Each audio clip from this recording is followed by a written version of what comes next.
لله رب العالمين والصلاة والسلام على أشرف المرسلين وعلى آله وصحبه أجمعين. رب اشرح لي صدري ويسر لي أمري واحلل عقدة من لساني يفقهوا قولي. أعوذ بالله من الشيطان الرجيم. بسم الله الرحمن الرحيم. وإذ يرفع إبراهيم القواعد من البيت وإسماعيل ربنا تقبل منا إنك أنت السميع العليم. صدق الله العليم. ബഹുമാന്യരായ സഹോദരന്മാരെ, സത്യവിശ്വാസികളെ,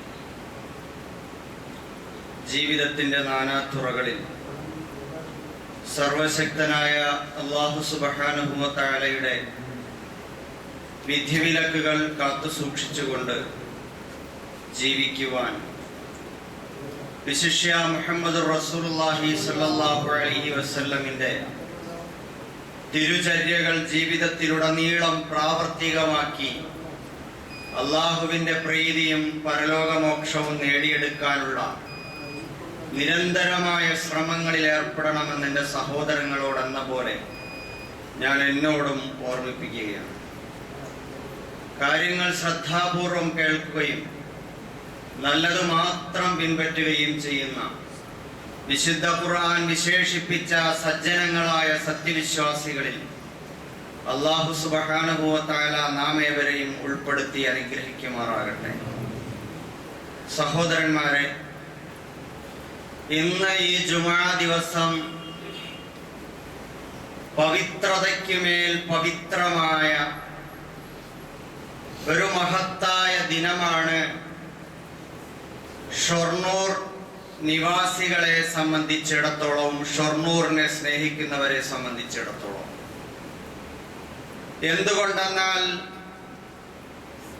കഴിഞ്ഞ 8 പതിറ്റാണ്ടിലധികം കാലപ്പഴക്കം ചെന്ന അള്ളാഹുവിൻ്റെ ഒരു ഭവനം, ഈ നാട്ടിൽ ഒരുപാട് മുഅ്മിനീങ്ങളുടെ ഈമാനിന്റെ, തഖ്വയുടെ, ഇഖ്ലാസിന്റെ, ദിക്റിന്റെ, ദുആഇന്റെ അടയാളങ്ങൾ വീണ് കുതിർന്ന് അടയാളപ്പെട്ട മഹാമസ്ജിദ്, അത് പുതുക്കിപ്പണിയുന്നതിന്റെ ഭാഗമായി ഇന്ന് ഇൻഷാ അല്ലാഹ് ജുമുഅ നമസ്കാരാനന്തരം ശിലാസ്ഥാപനം നിർവഹിക്കപ്പെടുകയാണ്. അല്ലാഹു കബൂലാക്കട്ടെ. സഹോദരന്മാരെ, ജീവിതത്തിലെ സുന്ദരവും സുരഭിലവുമായ നമുക്ക് കിട്ടുന്ന ഏറ്റവും വലിയ ദുനിയാവിലെ മഹാഭാഗ്യമാണ് വരാനിരിക്കുന്ന ഒരു നൂറ്റാണ്ടിലപ്പുറത്തേക്ക് നീണ്ടുപോകുന്ന ഒരു ഇസ്ലാമിക സമൂഹത്തിന് ഹിദായത്തിന്റെ കേന്ദ്രമായി, അള്ളാഹുവിനെ സർവമായി അവലംബിക്കുന്ന അഭയ കേന്ദ്രമായി, ഹിദായത്തിന്റെ സങ്കേതമായി, സത്യവിശ്വാസികളുടെ ആസ്ഥാനമായി അള്ളാഹുവിന്റെ ഒരു ഭവനം പണിയുക എന്ന്, അതിന് തുടക്കം കുറിക്കാൻ, അതിന് സന്നിഹിതരാകാൻ, അതിന് മനസ്സാ വാചാ കർമ്മണ പങ്കാളികളാവാൻ, അതിനുവേണ്ടി വിയർപ്പിന്റെ മണമുള്ള അല്ലാഹു നൽകിയ ധനം ചെലവഴിക്കാൻ ഒക്കെ സാധിക്കുക എന്നത് ജീവിതത്തിലെ ഏറ്റവും വലിയ ഭാഗ്യമാണ്. നമ്മെ സംബന്ധിച്ചിടത്തോളം നമ്മൾ ജീവിതത്തിലെ നമ്മുടെ ഏറ്റവും വലിയ സ്വപ്നം ഏതെന്ന് ചോദിച്ചാൽ സാധാരണഗതിയിൽ നമുക്ക് പറയാനുണ്ടാവുക, എനിക്ക് അല്ലാഹു ഉപജീവന മാർഗത്തിന് നല്ലൊരു തൊഴിൽ നൽകി, എനിക്ക് കയറിക്കിടക്കാൻ ഒരു ഭവനം നൽകി എന്നൊക്കെ ആയിരിക്കാം. സഹോദരങ്ങളെ, എന്നാൽ അതിലേറെ പുണ്യകരവും മഹത്തരവുമായ ഒരു സൗഭാഗ്യമെന്നത് ആയിരക്കണക്കായ ആളുകൾ നൂറ്റാണ്ടിലേറെ അവരുടെ ഈമാന്റെ അഭയ കേന്ദ്രമായി കണ്ടെത്തേണ്ട മലക്കുകളുടെ സംഗമ ഭൂമിയായ പരിശുദ്ധമായ മസ്ജിദിന് തൻ്റെതായ സംഭാവനകൾ അർപ്പിച്ചുകൊണ്ട് അധ്വാനത്തിലൂടെ, സാമ്പത്തികമായ അധ്വാനത്തിലൂടെ, ശാരീരികമായ അധ്വാനത്തിലൂടെ, മാനസികമായ പ്രാർത്ഥനകളിലൂടെ ഏതെല്ലാം തരത്തിൽ അതിൽ ഭാഗവാക്കാകാൻ കഴിയുമോ അത്തരത്തിലെല്ലാം അതിനൊപ്പം അത് പൂർത്തിയാകുവോളം ഊണിലും ഉറക്കത്തിലും അതേ എന്ന ചിന്തയിൽ നിൽക്കാൻ കഴിയുന്നവർ മഹാഭാഗ്യവാന്മാരാണ്. അല്ലാഹു കബൂൽ ചെയ്യുമാറ്. സഹോദരന്മാരെ, അല്ലാഹുവിന്റെ ഒരു പള്ളി പണി കഴിപ്പിക്കുക എന്ന് പറയുമ്പോൾ അതത്ര നിസാരമായ ഒരു കാര്യമായിട്ട് നമ്മൾ ആരും കാണണ്ട. ഭൗതികമായ അർത്ഥത്തിൽ 25,000 സ്ക്വയർ ഫീറ്റിന്റെ ഒരു പള്ളി 5.5-6 കോടി രൂപ മുടക്കിയിട്ട് നമ്മൾ ഇത് നിർവഹിക്കുക എന്ന് പറയുന്നത് ഭൗതികാർത്ഥത്തിൽ നമ്മുടെ ഉറക്കം കെടുത്തുന്ന അധ്വാനം ആവശ്യപ്പെടുന്നതാണ്. അതിലുപരിയായി ഈ പള്ളി അതിന്റെ എല്ലാവിധ ഈമാനിന്റെയും ഹിദായത്തിന്റെയും സൗന്ദര്യം ആവാഹിച്ചെടുത്തുകൊണ്ട് അത് പൂർത്തിയാക്കി പുതിയൊരു തലമുറയ്ക്ക് കൈമാറുക എന്ന് പറയുന്നത് അതിനേക്കാൾ വലിയ ഭാരിച്ച ഉത്തരവാദിത്വവും തൗഫീഖുമാണ്. ഇന്ന് നമുക്ക് പള്ളി എന്ന് കേൾക്കുമ്പോ പള്ളി എന്നത് അതിന്റെ ഗൗരവം നഷ്ടപ്പെട്ട കുറെ കെട്ടിടങ്ങളായി മാറിക്കൊണ്ടിരിക്കുന്ന ഒരു കാലമാണ്. ഒരു നാട്ടില് ജീവിക്കുന്ന ഒരു പിടി മുസ്ലിങ്ങൾ അല്ലെങ്കിൽ ഒരു കൂട്ടം മുസ്ലിം സഹോദരങ്ങൾ, സത്യവിശ്വാസികൾ, അവർക്ക് ദിനമഞ്ച് നേരം ഒത്തുകൂടാനുള്ള, അവരുടെ ഈമാൻ പങ്കുവെക്കാനുള്ള, അവരുടെ ഈമാന്റെ പേരിൽ ഒത്തുചേർന്ന് പടച്ചവന് സംഘടിതമായി ജീവിതം അർപ്പിച്ചുകൊണ്ട് ഇബാദത്ത് ചെയ്യാനുള്ള ഒരു കേന്ദ്രമാണ് അല്ലാഹുവിന്റെ പള്ളി. ഇന്ന് നമ്മെ സംബന്ധിച്ചിടത്തോളം, പ്രത്യേകിച്ച് നമ്മുടെ മേഖലയെ സംബന്ധിച്ചിടത്തോളം, ഇന്ന് പള്ളികൾ എന്നത് വെറും സംഘടനാ ഓഫീസുകളായി മാറിക്കൊണ്ടിരിക്കുന്ന കാലം. ഒരു നാട്ടിൽ എത്ര പള്ളികളാണ് നമുക്കുള്ളത്? ഒരു നാട്ടിൽ എത്ര പള്ളികളാണ് നമുക്കുള്ളത്?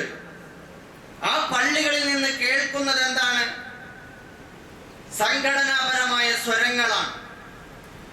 താൽക്കാലികമായി ദീനീ പ്രവർത്തനത്തിന്റെ സൗകര്യത്തിന് വേണ്ടി കാലങ്ങൾക്ക് മുമ്പ് സ്ഥാപിക്കപ്പെട്ട ഇസ്ലാമിന്റെ പേരിലുള്ള സംഘടനകൾ, അതൊക്കെ പിന്നീട് ഓരോ തരം മതത്തിന്റെ സ്വഭാവത്തിലേക്ക് വിഭാഗീയതയുണ്ടാക്കി മതിൽക്കെട്ടുകൾ നിശ്ചയിച്ച് പള്ളികളിൽ പ്രത്യേക ഗ്രൂപ്പുകൾ ഉണ്ടാക്കി അതിന്റെ പേരിൽ വഴക്കും അടിപിടിയും കേസും കോടതിയും ഒക്കെയായി മാറുന്ന ദൗർഭാഗ്യകരമായ ഒരു അവസ്ഥയിൽ പള്ളി എന്ന് പറയുമ്പോൾ അതിനെ വിശാലമായ അർത്ഥത്തിൽ കാണണമെന്ന് ഞാൻ വിനീതമായി അപേക്ഷിക്കുകയാണ്.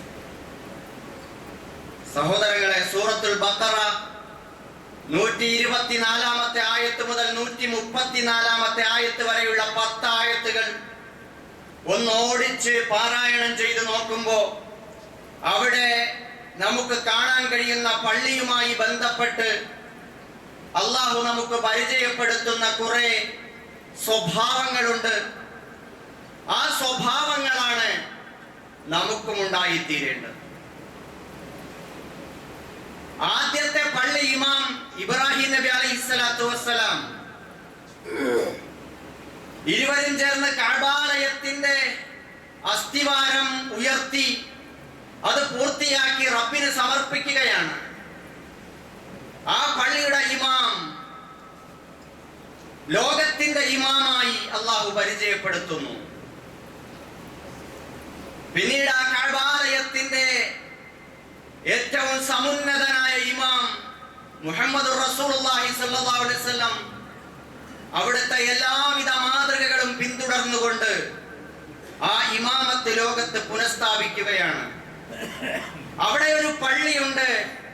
അവിടെ ഒരു ഇമാമുണ്ട്, അവിടെ ലോകത്തോളം വിശാലമായ ഒരു മഹല്ലുണ്ട്, അവിടെ ഒരു ജീവിതക്രമമുണ്ട്, അവരെ ഏകോപിപ്പിക്കുന്ന ജീവിത മൂല്യങ്ങളും ആശയങ്ങളുമുണ്ട്. അതിനുമപ്പുറം വാനലോകങ്ങൾ താണ്ടി പടച്ചവങ്കലേക്ക് എത്തുന്ന, അള്ളാഹുവിങ്കലേക്ക് എത്തുന്ന ഒരു ബന്ധമുണ്ട്. മരണാനന്തരം നീണ്ടു നിൽക്കുന്ന ഒരു തുടർച്ച അതിനുണ്ട്. ഇതെല്ലാം ചേരുന്ന ഒരു മഹല്ല്, ഒരു മസ്ജിദ് അവിടെ നമുക്ക് കാണാൻ കഴിയും. അല്ലാഹു സുബ്ഹാനഹു വ തആല പറയുന്നുണ്ട്, വഇദ് ഇബ്തല ഇബ്രാഹീമ റബ്ബുഹു ബികലിമാത്തിൻ ഫഅതമ്മഹുൻ ഖാല ഇന്നി ജാഇലുക ലിന്നാസി ഇമാമ. ഇബ്രാഹീമിനെ നാം പരീക്ഷിച്ചു. അല്ലാഹു തആല ഇബ്രാഹിം നബി അലൈഹിസ്സലാമിനെ, ഇബ്രാഹിം അലൈഹിസ്സലാമിന്റെ നാഥൻ പരീക്ഷണത്തിന് വിധേയമാക്കി. ബികലിമാത്തിൻ, കുറെ കൽപ്പനകളിലൂടെ, അള്ളാഹുവിന്റെ ആജ്ഞകളിലൂടെ, ജീവിതം സമർപ്പിക്കാനുള്ള ആജ്ഞകളിലൂടെ.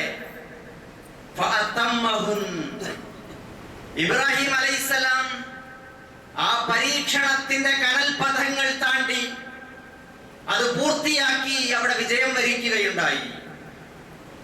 അപ്പോൾ അല്ലാഹു പറഞ്ഞു, ഇന്നി ജാഇലുക ലിന്നാസി ഇമാമ,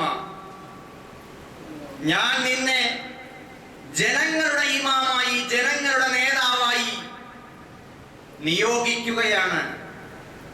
വിശ്വ മാനവരാശിയുടെ നേതാവായി, നായകനായി, ഇമാമായി, ലീഡറായി നിയോഗിക്കുകയാണ് എന്ന് അല്ലാഹു സുബ്ഹാനഹു വ തആല പറയുകയാണ്.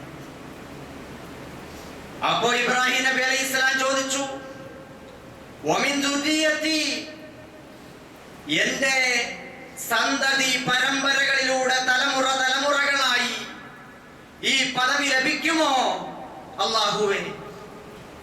ഖാല ലാ യനാലു അഹ്ദിൽ ളാലിമീൻ, എന്റെ ഈ കരാറ് അക്രമികൾക്ക് ബാധകമല്ല.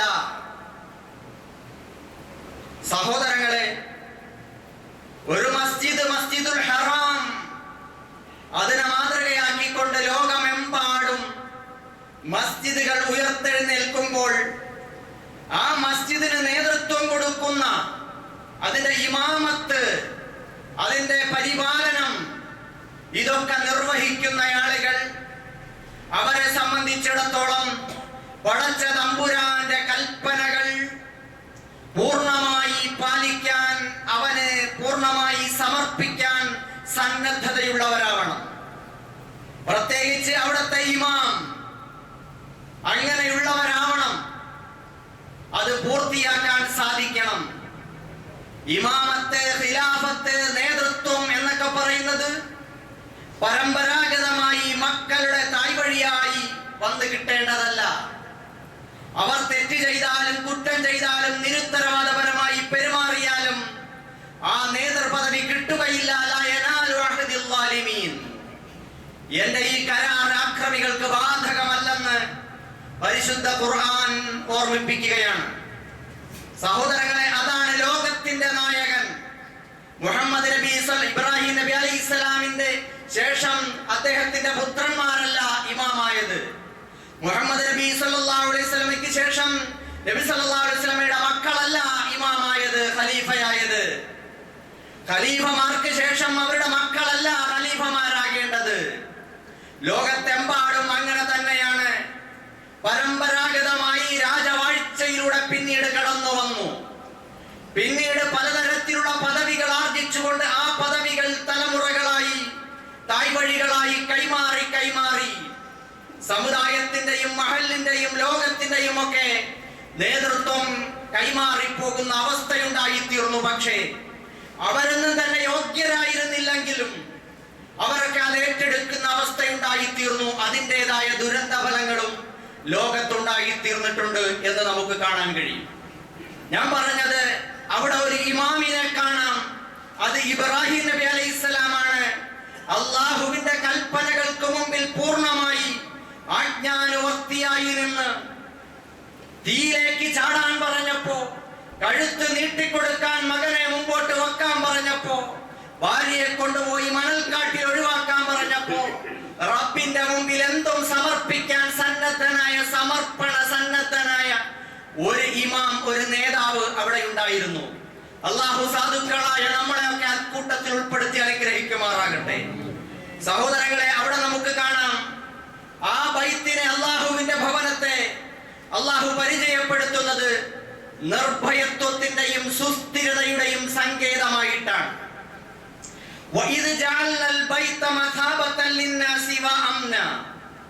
നാം ആ കഅബാലയത്തെ, ആ ഭവനത്തെ, അള്ളാഹുവിന്റെ ഭവനത്തെ മസ്ഹബത്തൽ ലിന്നാസ്, ജനങ്ങൾക്ക് സുസ്ഥിരതയുടെ സങ്കേതമാക്കി മാറ്റി. വഅംനൻ, നിർഭയത്വത്തിന്റെ കേന്ദ്രമാക്കി മാറ്റി.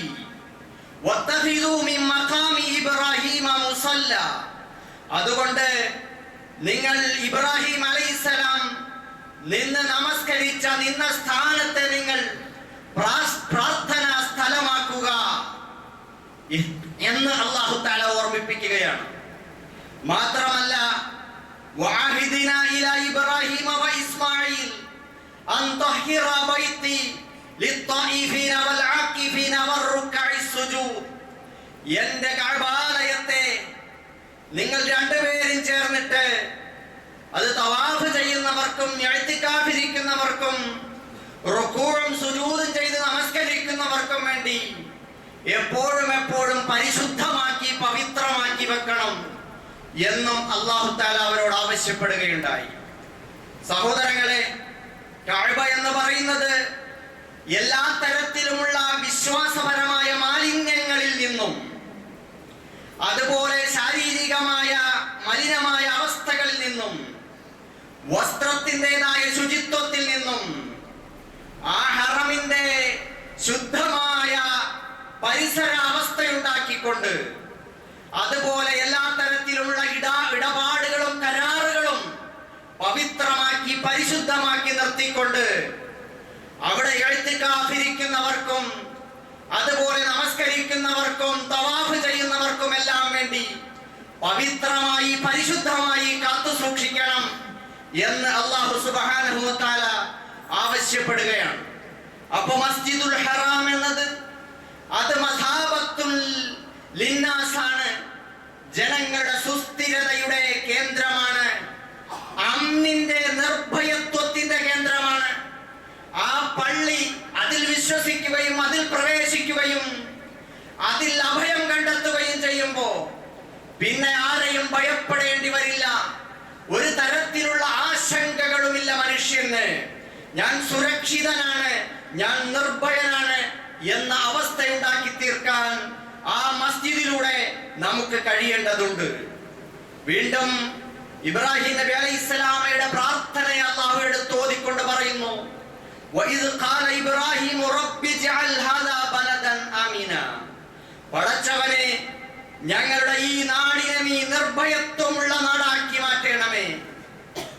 ഈ പള്ളിയെ, കഅബാലയത്തെ നിർഭയത്വത്തിന്റെ കേന്ദ്രമാക്കുക മാത്രമല്ല, അതിന്റെ പ്രതിഫലനം പോലെ ആ നാടിനെ മുഴുവനും നിർഭയത്വമുള്ള നാടാക്കി മാറ്റണം.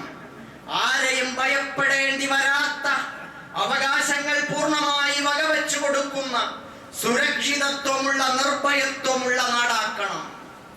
ഏതൊരു നാടിനും വേണ്ട അടിസ്ഥാനപരമായ ആവശ്യം, ഒരു മനുഷ്യന്റെ ബേസിക് നീഡ്സ് എന്ന് പറയുന്നത്, അടിസ്ഥാനപരമായ ആവശ്യം എന്ന് പറയുന്നത് നിർഭയത്വമാണ്. നിർഭയത്വം, ഭയരഹിതമായി ജീവിക്കാൻ കഴിയുക.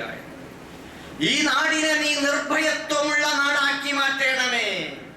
രണ്ടാമത് ആ മനുഷ്യന് വേണ്ടത് എന്താണ്? വർസുഖ് അഹ്ലഹു മിനസ് സമറാത്തി മിൻഹും മൻ ആമന ബില്ലാഹി വൽ യൗമിൽ ആഖിർ. അവിടുത്തെ ജനവിഭാഗങ്ങൾക്ക് അവർക്ക് സുഭിക്ഷതയുണ്ടാകണം, അവർക്ക് ആഹാരപദാർത്ഥങ്ങൾ, വിഭവങ്ങൾ, ഫലങ്ങൾ നീ ലഭ്യമാക്കേണമേ പടച്ചവനെ എന്ന്.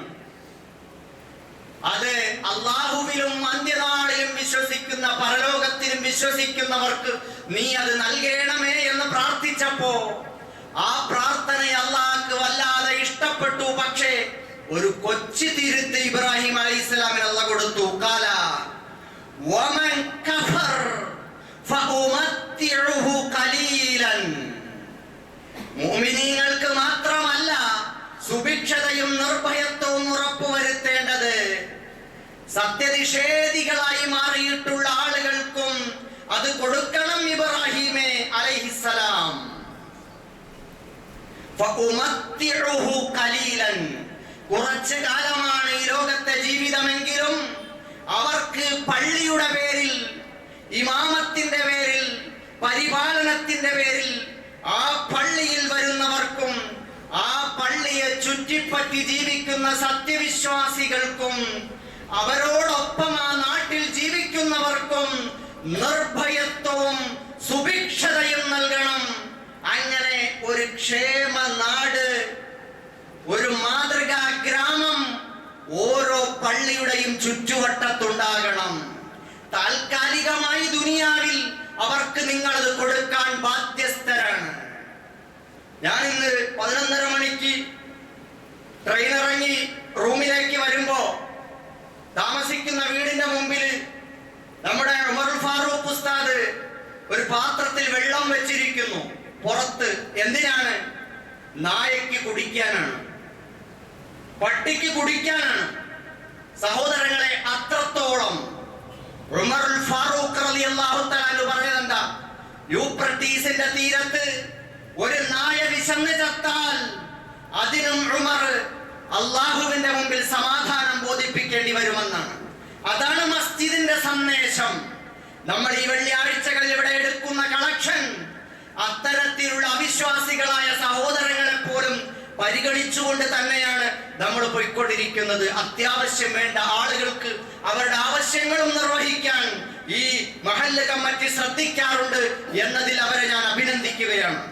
സഹോദരങ്ങളെ, അതുപോലെ ഇബ്രാഹിം നബി അലൈഹിസ്സലാമും ഇസ്മായിൽ നബി അലൈഹിസ്സലാമും ചേർന്ന് പരിശുദ്ധമായ കഅബാലയത്തെ പുനർനിർമ്മിച്ചു. അവർ അതിനെ എല്ലാവിധത്തിലും ഉയർത്തി പൂർണ്ണതയിലേക്ക് എത്തിച്ചുകൊണ്ട് അവർ അല്ലാഹുവിനോട് പ്രാർത്ഥിക്കുന്ന രംഗമുണ്ട്. വഇദ് യർഫഉ ഇബ്രാഹീമുൽ ഖവാഇദ മിനൽ ബൈത്തി വഇസ്മാഈൽ, ഇബ്രാഹിം അലൈഹിസ്സലാമും ഇസ്മായിൽ അലൈഹിസ്സലാമും പരിശുദ്ധമായ ബൈത്തുൽ ഹറാമിന്റെ അസ്തിവാരം ഉയർത്തി പൂർത്തീകരണത്തിൽ എത്തിച്ച ശേഷം അല്ലാഹുവിനോട് പ്രാർത്ഥിച്ചു, റബ്ബനാ തഖബ്ബൽ മിന്നാ ഇന്നക അന്തസ് സമീഉൽ അലീം, പടച്ചവനെ ഞങ്ങളിൽ നിന്ന് നീ ഇത് സ്വീകരിക്കണമേ, തീർച്ചയായും നീ കേൾക്കുന്നവനും അറിയുന്നവനുമാണ്. സഹോദരങ്ങളെ, പടച്ചവനോടുള്ള ഒരു കേഴലാണ് ഇബ്രാഹിം അലൈഹിസ്സലാമിന്റെ. നമ്മുടെ നിസ്സാര കാര്യമല്ല പള്ളി പണി എന്ന് പറയുന്നത്. നമുക്ക് വീട് പണിയാം, നമുക്ക് താമസിക്കാൻ പറ്റുമെങ്കിൽ അതിൽ നമുക്ക് സൗകര്യത്തോടെ താമസിക്കാം. പക്ഷെ അള്ളാഹുവിന്റെ പള്ളി എന്നത് ഇത് പടച്ച തമ്പുരാന്റെ അർശിനെ ഭൂമിയുമായി ബന്ധിപ്പിക്കുന്ന വൈദ്യുതോർജത്തിന്റെ ഹെഡ് ഓഫീസാണ് ഈ പള്ളി എന്ന് പറയുന്നത്. പടച്ച തമ്പുരാന്റെ പള്ളി അള്ളാഹുവിന്റെ നമ്മുടെ മുമ്പിലുള്ള അവന്റെ ഭവനമാണ്.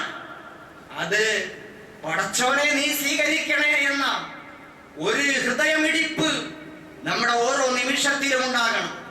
നമ്മൾ കൊടുക്കുന്ന സംഭാവനകൾ, നമ്മൾ ചെയ്യുന്ന സേവനങ്ങൾ ആരെയും കാണിക്കാനല്ല, ആരുടെ മുമ്പിലും ആളാവാനല്ല, ആരുടെ മുമ്പിലും ഞങ്ങളാണിത് ചെയ്തതെന്ന് കാണിക്കാനല്ല, ആരുടെ മുമ്പിലും അവരാണത് ചെയ്യുന്നത് അതുകൊണ്ട് കൂടണ്ട എന്ന് ചിന്തിക്കാനുമല്ല.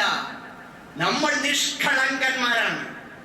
നമ്മൾ റബ്ബുൽ ആലമീന്റെ അടിമകൾ മാത്രമാണ്, ഇബാദുർ റഹ്മാനാണ്. കരുണാമയനായ റബ്ബിന്റെ വിനീതരായ ദാസന്മാർ മാത്രമാണ് നമ്മൾ. ആ അർത്ഥത്തിൽ സഹോദരന്മാരെ, നമ്മൾ പടച്ചവനോട് കേഴുന്ന ഹൃദയത്തോടെ ആണ് ഈ പള്ളിയുടെ നിർമ്മാണ പ്രവർത്തനങ്ങളും അതിന്റെ പൂർത്തീകരണവും പടച്ചവന് സമർപ്പിക്കലുമെല്ലാം അതിന്റെ പിന്നിൽ ഉൾക്കിടിലമുള്ള ഒരു പ്രാർത്ഥനയുണ്ടെന്ന് നമ്മൾ മനസ്സിലാക്കണം. മാത്രമല്ല, ഇബ്രാഹിം നബി അലൈഹിസ്സലാത്തു വസ്സലാം അത് പണി കഴിപ്പിച്ചിട്ട് പ്രാർത്ഥിച്ചത് എന്താണ്? വേറെ റബ്ബനാ വജഅൽനാ മുസ്ലിമൈനി ലക് വമിൻ ദുർരിയ്യതിനാ ഉമ്മതൻ മുസ്ലിമതൻ ലക്. പടച്ചവനെ, ഈ പള്ളി പണിയുന്നതിലൂടെ ഞാനും എന്റെ ഇസ്മായിലും ചേർന്നിട്ട്, മോൻ ഇസ്മായിലും ചേർന്നിട്ട് പണി കഴിപ്പിച്ച ഈ പള്ളി ഇത് ഞങ്ങളുടെ ഒരു ചര്യയിലും തായ്വഴിയായും ഇതിന്റെ പാരമ്പര്യം കെടാതെ സൂക്ഷിക്കണേ എന്നല്ല. സഹോദരങ്ങളെ, ഇബ്രാഹിം നബി അലൈഹിസ്സലാമും ഇസ്മായിൽ അലൈഹിസ്സലാമും പ്രാർത്ഥിച്ചത്, പടച്ചവനെ ഞങ്ങളെ രണ്ടുപേരെയും നിനക്ക് സമർപ്പിച്ച മുസ്ലിങ്ങളാക്കണേ. നിനക്ക് വേണ്ടി ജീവിതം അർപ്പിച്ച ശരിയായ മുസ്ലിമാക്കി നീ കബൂലാക്കണേ. പള്ളി സ്വീകരിക്കണേ, ഈ മസ്ജിദ് നീ കബൂലാക്കണേ. ഞങ്ങളെ രണ്ടുപേരെയും നീ സ്വീകരിക്കണേ അല്ലാ. നീ സ്വീകരിച്ചില്ലെങ്കിൽ ഞങ്ങൾ നഷ്ടപ്പെട്ടു പോകും റബ്ബേ. വീണ്ടും പറയുന്നു, വമിൻ ദുർരിയത്തിനാ ഉമ്മത്തൻ മുസ്ലിമത്തൻ ലക്, ഞങ്ങളുടെ തലമുറകളിൽ നിന്നും നിനക്ക് ജീവിതം അർപ്പിച്ച ഒരു മുസ്ലിം സമൂഹത്തെ നീ ഇവിടെ ഉയർത്തിക്കൊണ്ടുവരണേ റബ്ബേ എന്നാണ്. സഹോദരങ്ങളെ, നമ്മുടെ പാർട്ടിക്കാർ, നമ്മുടെ സംഘടനക്കാർ, നമ്മുടെ ഉസ്താദിന്റെ ആളുകൾ, അവർക്ക് അഭയമാകണം, അവർക്ക് വളരണം, അവർക്ക് കൂടുതൽ കൂടുതൽ ശക്തി ഉണ്ടാകണം. ഇതല്ല നമ്മുടെ ചിന്ത. ഉമ്മത്തൻ മുസ്ലിമത്തൻ ലക്, മുസ്ലിം ഉമ്മ, ഉമ്മത്ത് മുസ്ലിമ ഉണ്ടാവണമെന്നാണ് ആഗ്രഹിക്കുന്നത്. എന്ത് സംഘടന സഹോദരന്മാരെ! മുസ്ലിം ഉമ്മത്തുണ്ടാവണം, നല്ല ഒരു സമൂഹം ഉണ്ടാകണം. എന്റെ ഈ കാലഘട്ടത്തിലെ എന്റെ മക്കളും മക്കളുടെ മക്കളും പേരമക്കളും അവരുടെ തലമുറകൾ കൈമാറി പടച്ച റബ്ബിന്റെ ഈ ദീനിനെ ഏറ്റെടുത്തുകൊണ്ട് ഇത് കേന്ദ്രമാക്കി മുമ്പോട്ട് പോകണം. അങ്ങനെയുള്ളൊരു സമൂഹം ഇവിടെ ഉണ്ടാകണേ അല്ലാഹ്. ആ സമൂഹം ഇവിടെ നശിപ്പിക്കപ്പെട്ടു പോകരുത്, അവരുടെ അസ്തിത്വം തകർക്കപ്പെട്ടു പോകരുത്, അവരുടെ ആദർശം കൊള്ളയടിക്കപ്പെട്ടു പോകരുത്, അവരുടെ സംസ്കാരം അന്യം നിന്നു പോകരുത്. അവർ നല്ല മാതൃകായോഗ്യമായ ഒരു ഉമ്മത്തായി വരണം.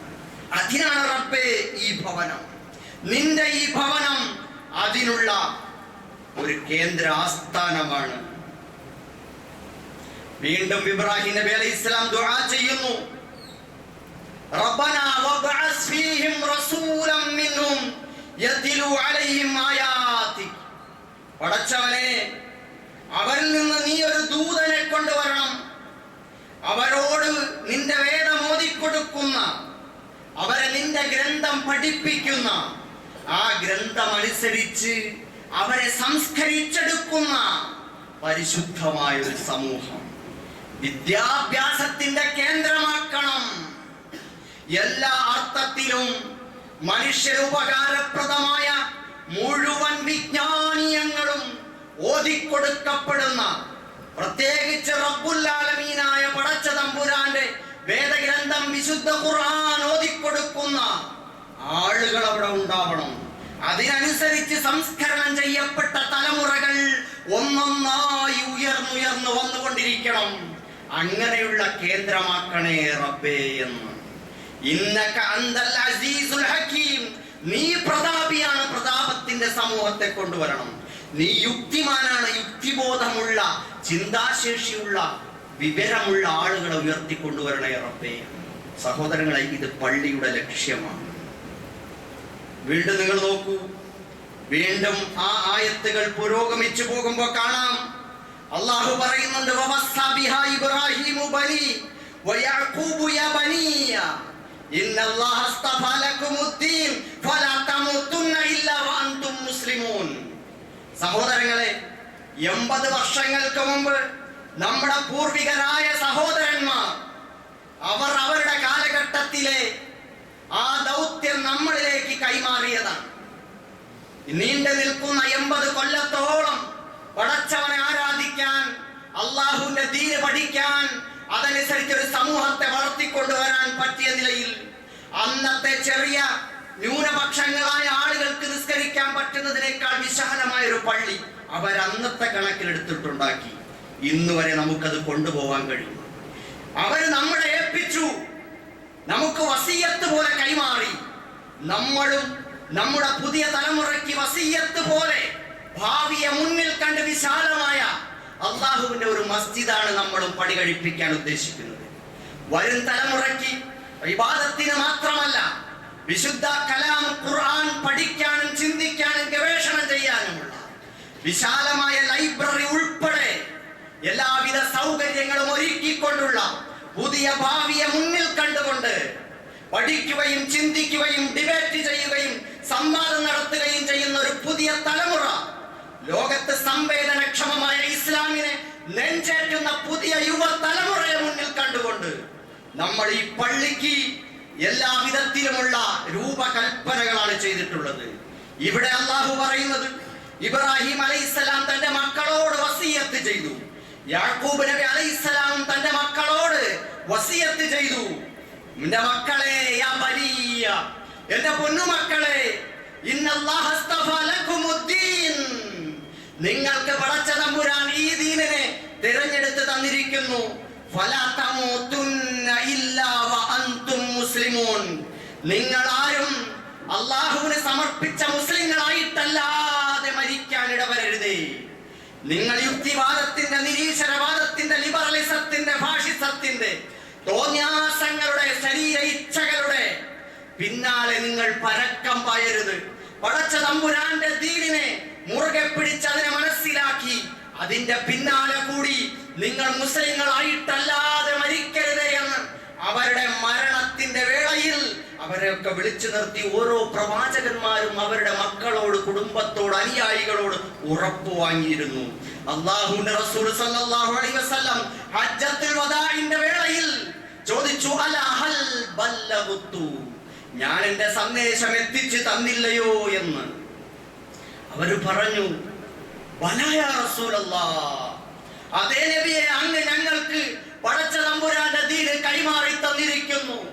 അവിടെ നിന്ന് റസൂൽ ആകാശത്തേക്ക് കൈവിരൽ ഉയർത്തിക്കൊണ്ട് വിളിച്ചു പറഞ്ഞു, അല്ലാഹുമ്മ അഷ്ഹദ്, അല്ലാഹുമ്മ അഷ്ഹദ്, അല്ലാഹുമ്മ അഷ്ഹദ്, അല്ലാഹുവേ നീ സാക്ഷി, നീ സാക്ഷി, നീ സാക്ഷി.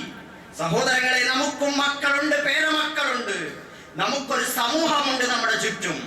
അവർക്കും പടച്ച തമ്പുരാന്റെ ഈ ദീൻ ഒരു പോറലുമേൽക്കാതെ ശുദ്ധമായ പവിത്രമായ സ്വഭാവത്തിൽ വിശ്വാസത്തോടെ വസിയത്ത് ചെയ്ത് മരണപത്രം പോലെ അവർക്ക് കൈപിടിച്ച് കൈമാറിക്കൊടുക്കാനുള്ളതാണ് അല്ലാഹുവിന്റെ ദീൻ. അതാണ് നമ്മൾ ഈ പള്ളിയുടെ നിർമ്മാണത്തിലൂടെ നിർവഹിക്കാൻ പോകുന്നത്, ഇൻഷാ അല്ലാഹ്. സഹോദരങ്ങളെ, ഈ പള്ളി, അല്ലാഹുവിന്റെ ഭവനം എന്നത് ഏകതയുടെ ആസ്ഥാനമാണ്. ഉമ്മത്തുൽ വഹിദ, ഏക ഉമ്മത്താണ് നമ്മൾ. നമ്മളെ അഭിപ്രായ വ്യത്യാസങ്ങൾ പിൽക്കാലത്ത് നമ്മളെ ശിഥിലമാക്കി മാറ്റി. പലതരത്തിലും ഇത്തിരിപ്പോന്ന മുസ്ലിം സമൂഹം അവരെ ഒരു പ്രദേശത്ത് തന്നെ ഒരുപാട് കണ്ടങ്ങളാക്കി മാറ്റി. വിഭാഗീയ സ്വരങ്ങൾ ഉയർന്നു വന്നു. പള്ളി ഏകതയുടെ കേന്ദ്രമാണ്. ഒരു നാട്ടിലുള്ള മുസ്ലിമീങ്ങൾ ജമാഅത്തായി നമസ്കരിക്കണമെന്ന് പറഞ്ഞാൽ അതിന്റെ അർത്ഥം നിങ്ങൾ മാനസികമായും ശാരീരികമായും ഒന്ന് ചേർന്ന് ഒന്നായി വിടവില്ലാതെ നിൽക്കണമെന്നാണ്.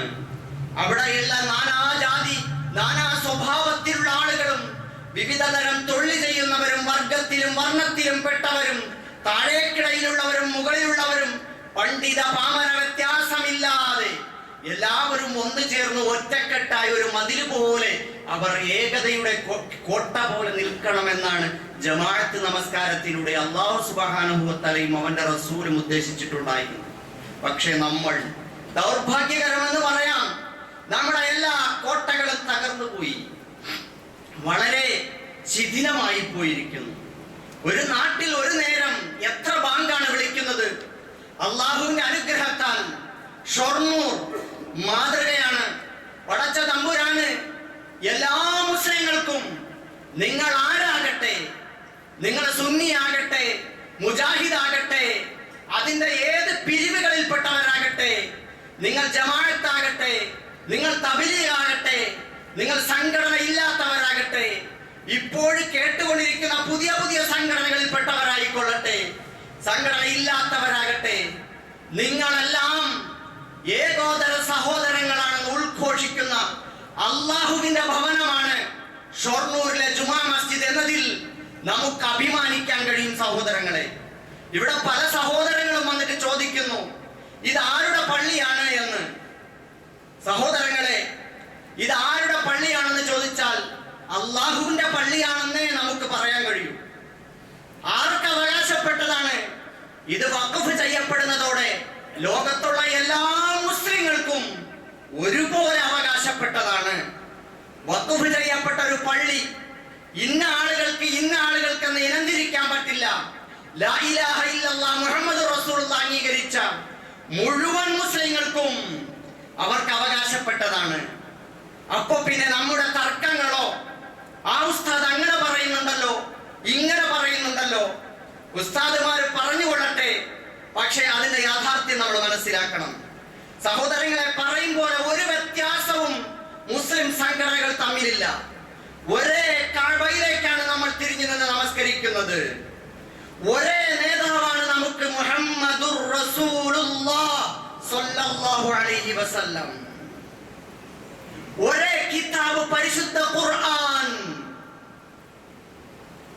ഒരേപോലെ 5 നേരം തോളോട് തോളുരുമി നിന്ന് നമസ്കരിക്കുന്നു. 5 വഖത്ത് നമസ്കാരം. നമ്മളൊക്കെ ഒറ്റ സഹോദരങ്ങളാ.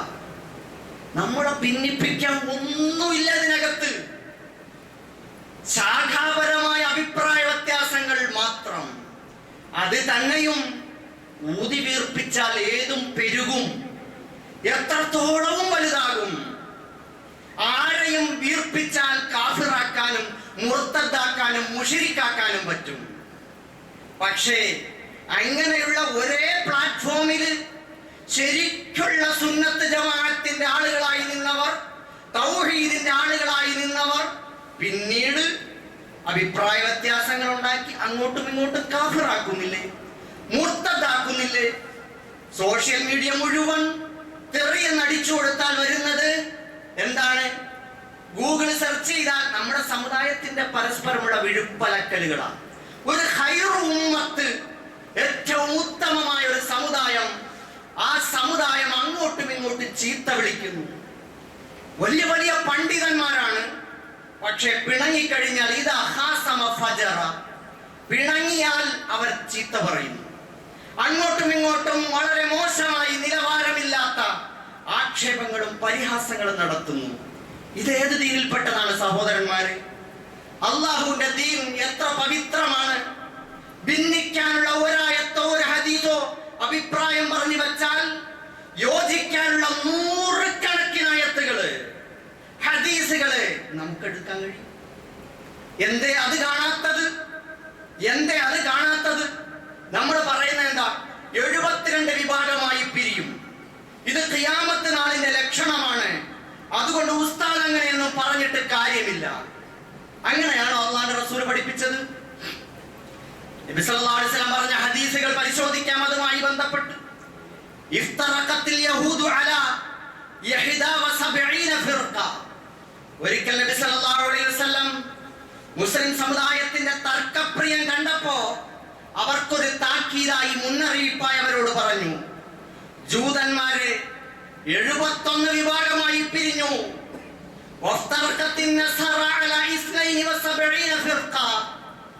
ക്രിസ്ത്യാനികളെ 72 പിരിഞ്ഞു.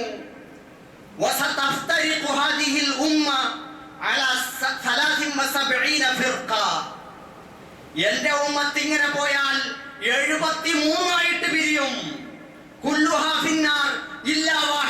എല്ലാരും നരകത്തിലായിരിക്കും, ഒരു വിഭാഗം ഒഴികെ.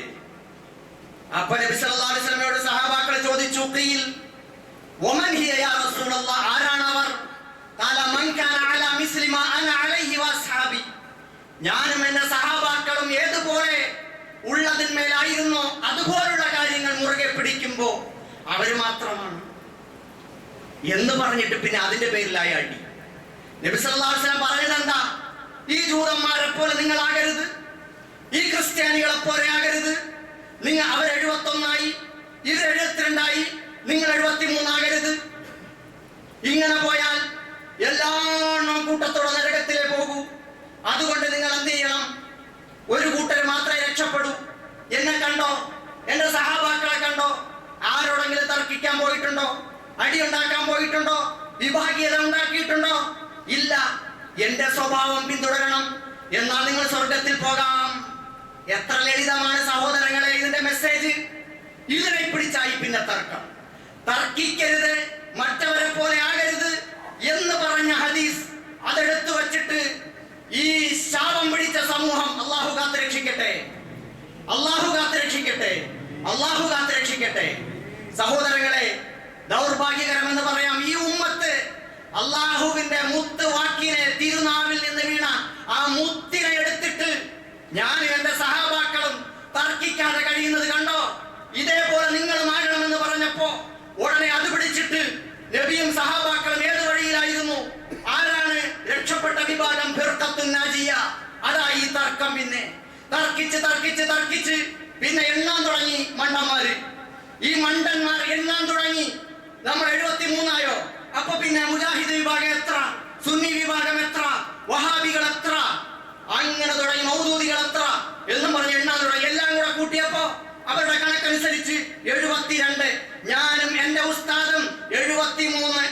ആ വിഭാഗം നമ്മൾ രക്ഷപ്പെട്ടു, പോരെ സ്വർഗത്തിലേക്ക്. എന്തൊരു വിഡ്ഢിത്തമാണിത്! ആരാണിത് പഠിപ്പിച്ചത്?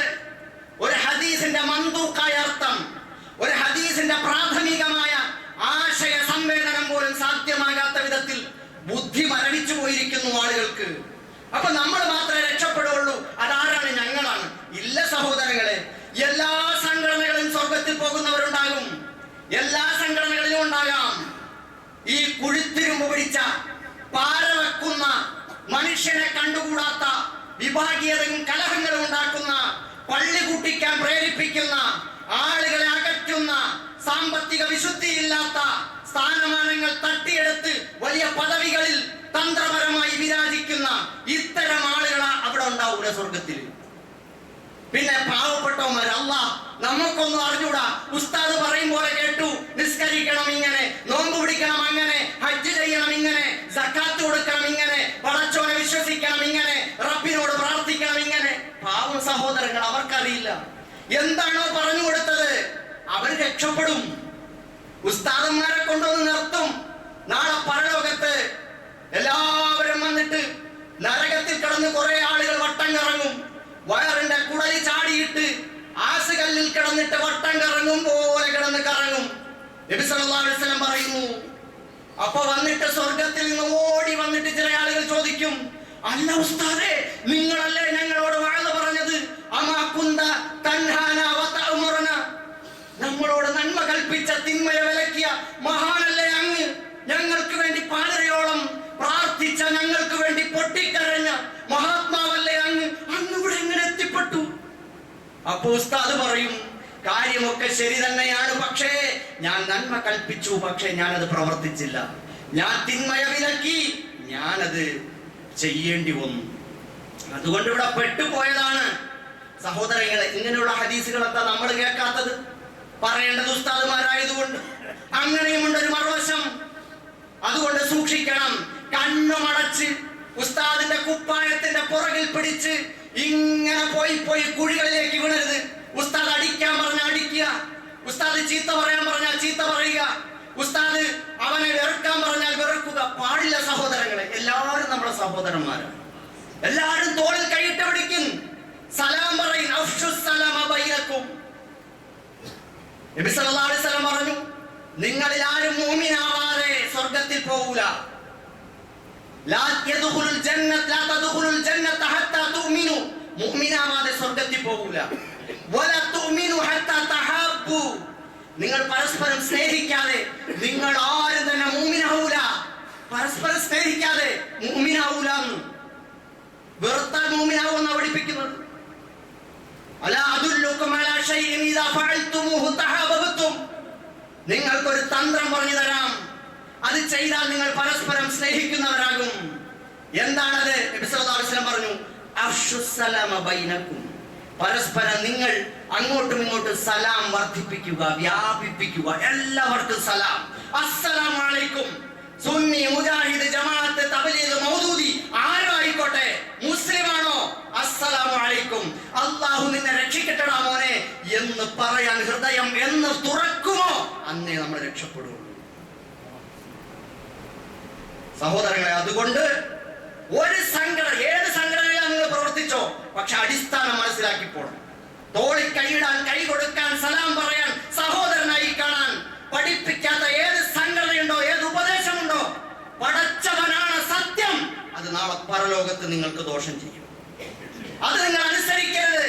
ബാക്കി ദീന് പറഞ്ഞ കാര്യം സത്യമാണെന്ന് ബോധ്യപ്പെട്ടാൽ നിങ്ങൾ ചെയ്തോ. ഏത് സംഘടന പറഞ്ഞാലും നിങ്ങൾക്ക് വിശ്വാസമുള്ളതൊക്കെ ചെയ്തോ. പക്ഷെ തർക്കിക്കാൻ പറഞ്ഞ, ശത്രുവായി കാണാൻ പറഞ്ഞ, വെറുക്കാൻ പറഞ്ഞ, മനസ്സില്ലെന്ന് പറയാൻ നിങ്ങൾക്ക് കഴിയണം. കാരണം നിങ്ങളെ പരലോകം നഷ്ടപ്പെട്ടു. ഒരു സഹാബി, ഞാൻ ഇതോട് അവസാനിപ്പിക്കുന്നു, അല്പം ഒന്ന് വൈകിപ്പോവും, എന്നാലും ക്ഷമിക്കണം സഹോദരങ്ങളെ. ഒരു സഹാബി ഒതുവെടുത്ത് കയറി വരുന്നു. ഇങ്ങനെ അപ്പോൾ നബി പറയണം, ഇപ്പൊ ഒരാൾ വരും സ്വർഗവാസിയായിട്ട്. നിങ്ങൾ കേട്ടിട്ടുണ്ടാവും. അപ്പോ ആ സഹാബിയെ കണ്ടപ്പോ പ്രത്യേകത ഒന്നുമില്ല. സഹാബാക്കള് സ്വർഗവാസിയോ ഇദ്ദേഹം, എന്താ പറ്റി? അങ്ങനെ കൂടി പോയിട്ട് 3 ദിവസം അതിഥിയായി താമസിച്ചു ഒരു സഹാബി. 3 ദിവസം നോക്കിയിട്ട് പ്രത്യേകിച്ച് വലിയ അമലുകളൊന്നും കാണുന്നില്ല. ഓരോ നേരത്ത് ചോദിച്ചു, അല്ല അള്ളാന്റെ റസൂല് പറഞ്ഞു നിങ്ങൾ സ്വർഗവാസിയാണെന്ന്, എന്താണ് അതിന്റെ പിന്നിലുള്ള രഹസ്യം എന്ന് പറയാമോ? അദ്ദേഹം പെട്ടെന്ന് പറഞ്ഞു, എനിക്ക് വേറെ പ്രത്യേകിച്ച് ഒരു പ്രത്യേകതയില്ല, എനിക്ക് ആരോടും വെറുപ്പില്ല. സഹോദരങ്ങളെ, അതാണ് മഹാനായ സഹാബി. അതുകൊണ്ട് പരസ്പരം അങ്ങോട്ടും ഇങ്ങോട്ടും സലാം പറയും, കെട്ടിപ്പിടിക്കും, സൗഹാർദ്ദം പങ്കുവയ്ക്കും, മുഖങ്ങൾ അങ്ങോട്ടും ഇങ്ങോട്ടും നല്ല പ്രസന്നമാക്കി. അള്ളാഹു കബൂലാക്കട്ടെ. അവരെ സ്വർഗത്തിൽ പോകൂ. അള്ളാഹുവിന്റെ പേരിൽ എല്ലാവരെയും സ്നേഹിക്കും. വിചാരണ ഇവിടെ വെച്ച് നടത്തണ്ട, നമ്മളെ ഏൽപ്പിച്ചിട്ടില്ല. അവൻ സ്വർഗത്തിലായി, ഇവൻ സ്വർഗത്തിൽ, അതൊക്കെ അള്ളാഹ് തീരുമാനിക്കും, നമ്മളല്ല തീരുമാനിക്കാനുള്ളത്. നമുക്കൊന്നും അറിയില്ല, നമ്മൾ പൊട്ടന്മാരാ, പാവങ്ങളാ, നമുക്കൊന്നും അറിയില്ല. നമുക്ക് പറ്റിയത് എന്തോ പറഞ്ഞത് കിട്ടിയത് വെച്ച് അമൽ ചെയ്യുന്നു. അവൻ ചിലപ്പോൾ രക്ഷപ്പെടും, ചിലപ്പോൾ ഞാൻ രക്ഷപ്പെടാതാവും. അള്ളാഹു കാക്കട്ടെ. അള്ളാഹുന്റെ റസൂല് പോലും പറഞ്ഞു, എന്റെ 2 കാലും അവിടെ എത്തുന്നത് വരെ എനിക്ക് ഒരു നിർഭയത്വം ഇല്ല. അതുകൊണ്ട് റസൂലിന് പോലും പേടിയായിരുന്നു. പിന്നെ നമുക്ക് എത്ര ധൈര്യം എവിടെന്ന്? അള്ളാഹു കാത്തുരക്ഷിക്കട്ടെ. എല്ലാവരെയും അള്ളാഹു സ്വർഗാവകാശികൾ ഉൾപ്പെടുത്തട്ടെ. നല്ല നിയ്യത്തോടെ, തൗബയോടെ എല്ലാ പാവങ്ങളും പുറത്തു തരാൻ നിങ്ങൾ നമസ്കാരം കഴിഞ്ഞ്, ഇന്ന് ജുമാ നമസ്കാരം കഴിഞ്ഞ് നിങ്ങൾ 2 റക്അത്ത് സുന്നത്ത് നമസ്കരിച്ചിട്ട് അള്ളാഹുവിനോട് നിഷ്കളങ്കമായി ദുആ ചെയ്യും. പടച്ചവനെ മുത്തഖീങ്ങളിൽ ഉൾപ്പെടുത്തണേ എന്ന് ദുആ ചെയ്തുകൊണ്ട് റബ്ബിനോട് ചെയ്തു പോയ എല്ലാ പാവങ്ങളും പശ്ചാത്തപിച്ചിട്ട് രംഗത്തിറങ്ങി. ഇൻഷാ അല്ലാഹ് ഇന്ന് ഔദ്യോഗികമായി നമ്മുടെ മഹല്ല് കമ്മിറ്റി അറിയിച്ച വിവരം നിങ്ങൾ അറിയിക്കുകയാണ്. ഇൻഷാ അല്ലാഹ് ഇന്ന് ജുമാ നമസ്കാരാനന്തരം നമ്മുടെ പള്ളി, അള്ളാഹുവിന്റെ മഹത്തായ മസ്ജിദിന് വേണ്ടി നമ്മൾ ശിലാസ്ഥാപനം നിർവഹിക്കുകയാണ്. അതുകൊണ്ട് എല്ലാവരും അതിൽ പങ്കെടുക്കണം. കഴിയുന്ന എല്ലാവരും പങ്കെടുക്കണം.